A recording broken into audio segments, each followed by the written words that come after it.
The Smash series is full of complicated and flashy movement tech. A lot of them are pretty hard to do, or at least do consistently. Stuff like wave dashes, wave lands, ledge dashes, teeter cancels, dacuses, etc. All these are pretty cool, and all of them are pretty flashy. These are the things that take Smash from looking like the game you played at your friend's birthday party and make it look a little more like this.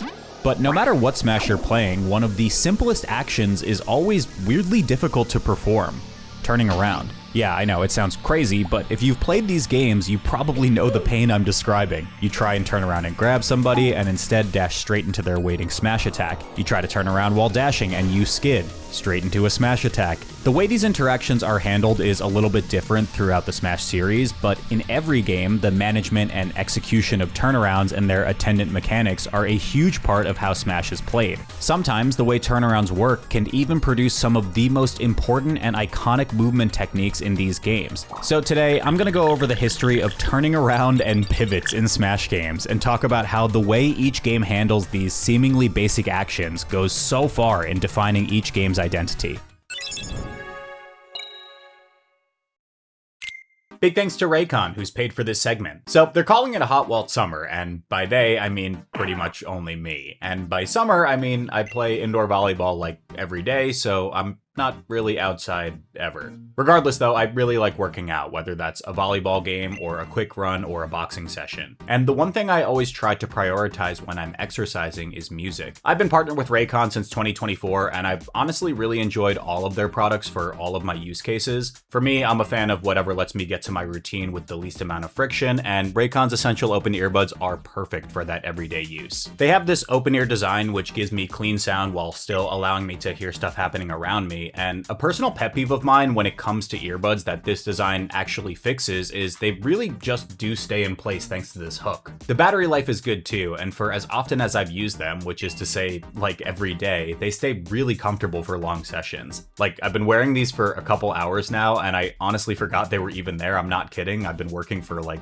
yeah, a few hours, which is nuts. These come in a bunch of colors and are pretty solid for the price in my opinion, so if you're interested, you can click the link in the description or go to buyraycon.com/turndownforALT open to get 20% off. Thanks again to Raycon for supporting the channel, and I hope you enjoyed today's video.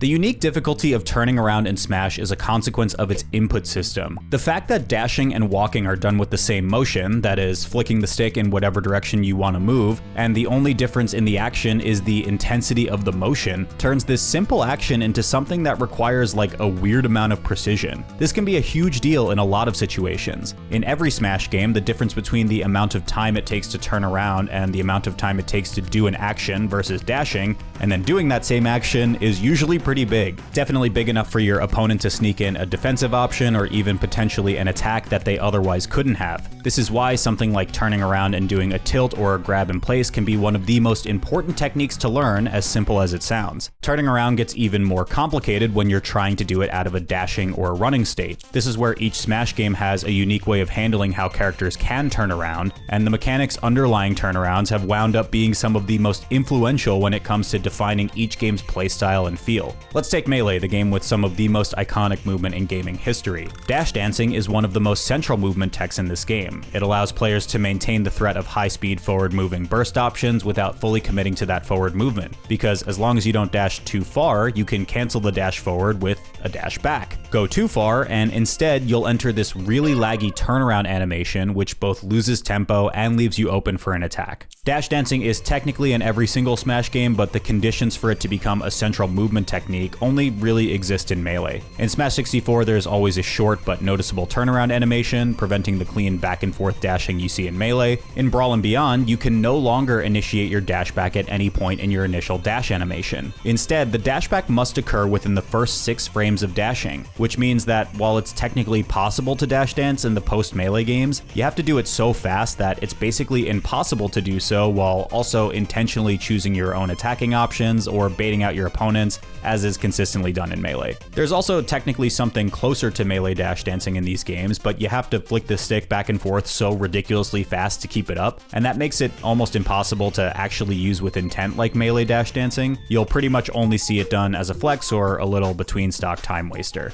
In these games, you're instead limited to something called extended dash dancing, a method that uses returning the control stick to neutral between dashes to skip the slow turnaround animation. It's not as effective as Melee's version of dash dancing by any means, and tripping made it basically useless in Brawl, but in Smash 4 and Ultimate, it was a way to keep up quicker movement than typical dashing. While Smash 64's mechanics don't allow for dash dancing to function as effectively as it does in Melee, it's perfectly suited for pivots. In most Smash games, when you're in the dash dance window of your initial dash, you can flick the stick backwards quickly and then return your stick to neutral to get your character to turn around before coming to a stop, called a pivot. In Melee, Brawl, and Smash 4, there is a 1 frame or 1/60th of a second window where your character is actually standing and facing the new direction after turning around. If you hold that direction, you'll just keep going into your run animation, but the stick flick followed by the return to neutral turns it into a pivot, and you can actually immediately act out of that standing state. This has some really powerful applications in every game, but it's particularly noticeable in Smash 64, where that window is 5 frames for most characters, with a couple of exceptions for whom it's 3 frames. It's relatively easy to perform as a result, and is a big piece of high-level Smash 64 movement, often used for combo extensions as well as to give players a very fast way to grab ledge. You can dash towards the ledge and pivot, and your character will immediately slip off the ledge and grab it, leading to easy ledge hogs and edge guards. Reducing that standing time from 5 frames down to 1 is the most significant change that resulted in Melee's dash dancing mechanic, making those transitions from dashing left to right and vice versa buttery smooth. A side effect of that change, though, is that pivoting went from a pretty simple and repeatable technique to one of the most difficult techniques in the entire game. Okay, so pivots. Pivots are probably the hardest bread and butter Marth technique that you'll ever have to learn, because they're 1 frame links and you only get 1 frame to do your input. Now that I've mentally prepared you for the hardships, prepare for lots of frustration and lots of dash attacks that are going to come out instead of forward smashes. It's okay to miss them. Just remember, it's okay to miss them because you need to get the feel for the timing, and that's the most important part. PewPew made this video not long after one of the biggest wins of his career over Hungrybox at Apex 2015. Pivots were the key to his victory in that set, as they allowed him to place forward smashes in places where he otherwise would not have been able to after dashing, leading to some particularly nasty kill confirms off of throws. As PewPew says, this is a fairly risky technique to go for. If you flub your pivot, you'll usually wind up continuing the dash as you attempt to turn around, which can easily lead to rogue dash attacks if you're trying to do an option like jab or forward smash out of the pivot. But as he showed against Hungrybox, that reward can really push your game to the next level. And now, techniques like the ones he showed in that set have become almost a requirement to play Melee at the top level. I mean, like, look at this is insane. Pivots were, prior to Brawl, also the only way to access turnaround grabs from running. From Brawl onward, you can do a pivot grab out of your run even if you wouldn't otherwise be able to pivot, and these pivot grabs were often significantly bigger than standing or dash grabs. These were strong in Brawl as it gave you another scary option against an opponent after running through their shield, but it was in Smash 4 where they combined with that game's much more powerful grab combos to become a critical part of the meta. The big boys, Donkey Kong and Bowser in particular, had both massive pivot grabs and insane reward off of those pivot grabs, with potential kill confirms as low as 50%, thanks to the ridiculous threat of these combos in tandem with the rage mechanic that increased knockback when the attacking character was at high percents. Brawl's pivots kind of work pretty similar to Melee's, but with the dash dance window reduced, the effectiveness of pivoting was also reduced. However, the fact that you can now change your controls to put tilts on the C-stick rather than smash attacks presented players with a choice. While it was always technically possible to perform both tilts and smashes out of dashes, the fact that you'd have to move your stick for the pivot and then again for the tilt or smash made it almost impossible to successfully input whatever attack you wanted after the pivot with the control stick. As such, most pivot attacks are as a result performed with the C-stick, mostly limiting pivot attacks to smashes in Melee. In Brawl and onward, one reason why many players changed to tilt stick was to give them access to tilts out of their pivots. In Smaforsh, pivots remained tied to the smaller dash dance window just as they were in Brawl, but they were given significantly more momentum from the dash, allowing players to slide if they performed a very quick pivot. This technique became known as perfect pivoting, and as the meta developed, perfect pivots became a more and more important movement tool. Part of what made dash dancing so key to Melee is that it allowed you to space yourself very precisely depending on how you chose to time your dash dances. With the effectiveness of dash dancing effectively killed in Brawl, players lamented the inability to precisely space their moves with any movement option aside from walking. Perfect pivoting added a quick and and difficult to react to movement option that allowed for fast repositioning around attacks, to set up for whiff punishing, or to give you some movement with your attacks that you otherwise couldn't access. Kinda similar to what you can do with a wave dash into attack like in Melee. And like wave dashing, it had both offensive and defensive uses, both fantastic for sliding into range for an attack that would otherwise whiff, or for repositioning yourself just outside of your opponent's range. In fairness, this was a pretty tight input, which prevented it from being the kind of like ubiquitous thing you'd see in every match, and it was probably one of the better tools for skill expression in Smash 4 of the very few that existed. Pivoting as we once knew it was completely eliminated from Smash Ultimate. Yeah, that whole thing I talked about where there's a frame of standing prior to turning around that more or less defined pivoting in the prior Smash games, yeah, that was taken out of Ultimate. There are still pivot grabs that can be performed when grabbing out of a run turnaround, and there's also a technique called a pivot cancel that can be performed out of a run turnaround as well, normally used to access sliding tilts. This is one of the more powerful movement techniques in Ultimate, as it can give you quite a bit more distance on your tilts as you continue to slide even after the move starts up. It's really good for moving with a forward tilt and can be really strong with up tilts that have a sweeping upwards hitbox like Bowser or Pyramithra, but because of the significant changes to initial dashes, there's nothing quite like perfect pivoting or wave dashing for microspacing, making it much harder to position yourself on the ground unless you're willing to walk. Here's a simple problem that involves turning around, and the way you solve it varies entirely on which Smash game you're playing. Let's say you're here facing your opponent and you want to move towards them and then hit them with a back air. Prior to Brawl, if you wanted to do this, you would have to take advantage of pivots. In Smash 64, this wasn't too difficult, but in Melee, it was impossible to run, turn around, keep your momentum going in the way you were initially running, and perform that aerial. If you wanted to do this, you would have to walk, which would then allow you to turn around and then jump while maintaining walk speed. Bring me this far, but if I have all this forward momentum, see, I go all the way forward.